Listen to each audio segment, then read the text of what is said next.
Thanks for staying with us. Welcome to News Across Nigeria. I'm Joke Rogers. Coming up on the program, Northern governors and traditional rulers meet in Kaduna as they seek lasting peace to the crisis in southern Kaduna and the northern region.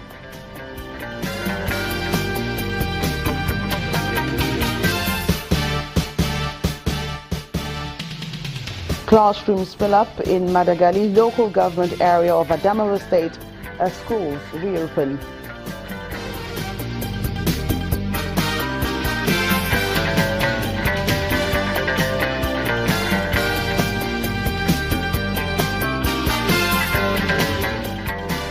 And the federal government's Rapid Results Healthcare Initiative opens in Oyo State, southwest Nigeria.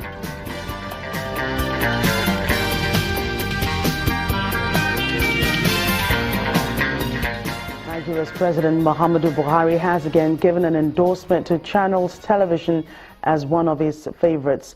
This is the second time the president will be giving such an endorsement to Channels TV. The first was in a goodwill message to the station on its 21st anniversary celebration.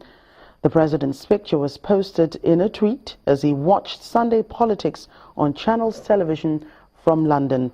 The photograph was apparently released to douse rumors that he was ill. He said, quote, "Wherever I am, I keep up with news from home. Channels TV is one of my favorites. I'm proud of what the Nigerian media are achieving." End of quote.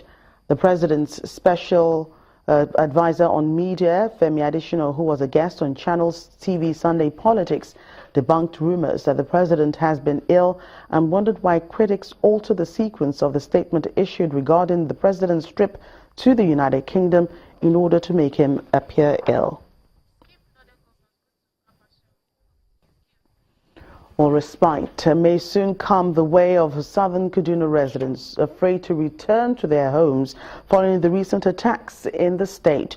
The senior special assistant to the president, Garba Shehu, says the president has ordered the establishment of 2 military units to provide security in the area. Mr. Shehu was a guest on our breakfast show, Sunrise Daily. Government has intensified a lot of activities. You know that as we speak now, there are ongoing efforts to establish 2 military battalions, one in Kachia, one in Zangon Kataf. There are military surveillance flights now. Air Force is undertaking that.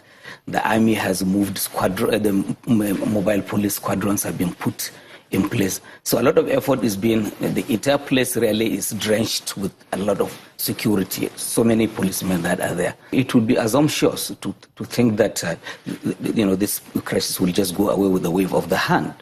It will take a while. Some rascally elements will stray, will perpetrate crime. But by and large, I think that the effect, the measures put in place by government are having an effect. We often make mistakes, which is that we leave matters of security to police and to the army. There is enormous responsibility that lies on all of us as members of our various communities. Let me give this example because we just are having this nasty experience coming out of Borno, that a chairman of a particular local government has been found complicit in Boko Haram. And he's been shielded by community members. And that's not how it should be, because we as members, we have our own duty. If we leave these things to the police, to the army, we don't have enough policemen to put on every square inch of the soil of this country. Yes, I believe that there is more to do, there is no more that needs to be done. But communities must not shock their own responsibility dealing with some of this crisis. Normalcy is gradually returning to many areas affected by the insurgency in northeast Nigeria. Madagali local government area of Adamawa State was among those annexed by Boko Haram for months before its liberation by the Nigerian army. School children are back in classes, and the Yola Catholic Diocese is giving scholarship to 10 IDP school children. Madagali, a town in Adamawa State, remains a target for the Boko Haram insurgents. The city has been attacked twice this year by suicide bombers. But things are beginning to look up for residents as normal life gradually returns and locals are beginning to pick the pieces of their lives.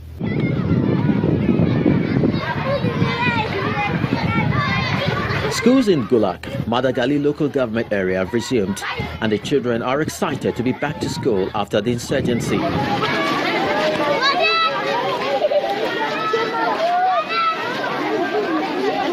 At the government junior secondary school, it's a beehive of activities as normal school operations pick up in earnest. For the teachers, the insurgency has really set them back, but they believe there's always a way out. We gather the students from different areas, that is people from Botako, Bakinduse, Humbli, the people that come here and settle, we decided, and the people that run away and come back, we settle here and we continue our studies successfully without no problem. Although the presidential initiative for the Northeast is assisting in the reconstruction of some of the damaged facilities, students and teachers of these schools believe more needs to be done as some classes are still in bad shape. We don't have chairs, we don't have chalk, and we have teachers complete.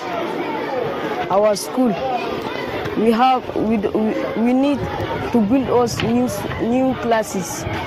It affected us greatly. If you look around, these classrooms were burnt down. Not only that, all furniture were burnt down. Last time, I had to construct some seats for my members of staff, as well as some seats for our students. That's how we have been managing. Up till now, our people are still outside. They are not back in full. Elsewhere at the St. Teresa's IDP camp in Yola, children and their parents are ecstatic. The Catholic Diocese is presenting scholarship to 10 internally displaced school children. Okay, congratulations. A gesture many other IDP children are looking forward to. Now they have gotten scholarship, they have gotten free education, which ordinarily nobody would have thought of considering them if they were in their hometowns and in their home villages. So we can say there is blessing in disguise. And I'm sure this is not the only blessing that will be coming their own way. There will be also opportunities by the grace of God in the future.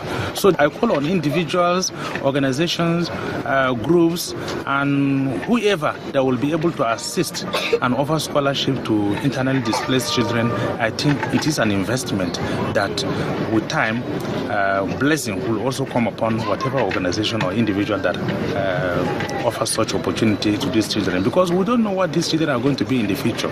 With the resumption of academic activities in the areas affected by insurgency in the Northeast and the zeal by these children to continue with their education despite the security challenges, more assistance will be needed for these traumatized children to be able to meet up with their peers in other parts of the country.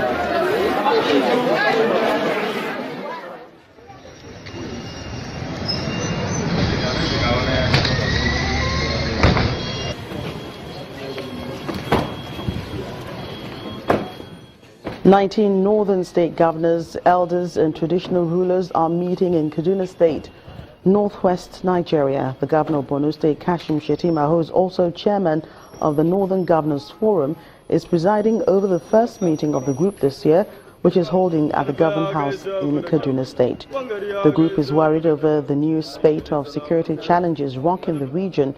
It's also seeking ways to diversify the economy of northern states against the backdrop of the economic recession. Our core challenges in the north today revolve around intolerance, absence of peaceful coexistence, pervasive poverty, endemic illiteracy, and lack of unity. How can we address these critical concerns? We, the 19 governors of northern states, believe that a gathering of some of the key leaders of the north is more than able to provide solutions to our problems. As governors, we are more determined than ever to sincerely walk the talks generated from this important meeting.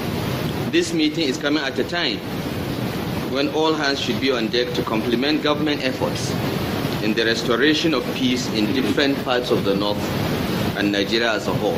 As we all know, traditional institutions are the closest organ of government to the grassroots.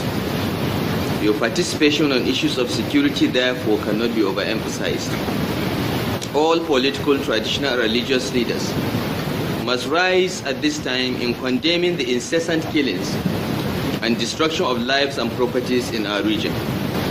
We, as the traditional rulers in this part of the country, are very worried and sad with the situation of insecurity in the north, especially the happenings in southern Kaduna. We are more worried with the usage of places of religious worship to preach hatred, violence, and other issues that tend to divide us rather than strengthen our unity as a people created by one God. We believe one of the numerous reasons why violence continuously thrive in our midst is the impunity that is allowed to thrive in our midst.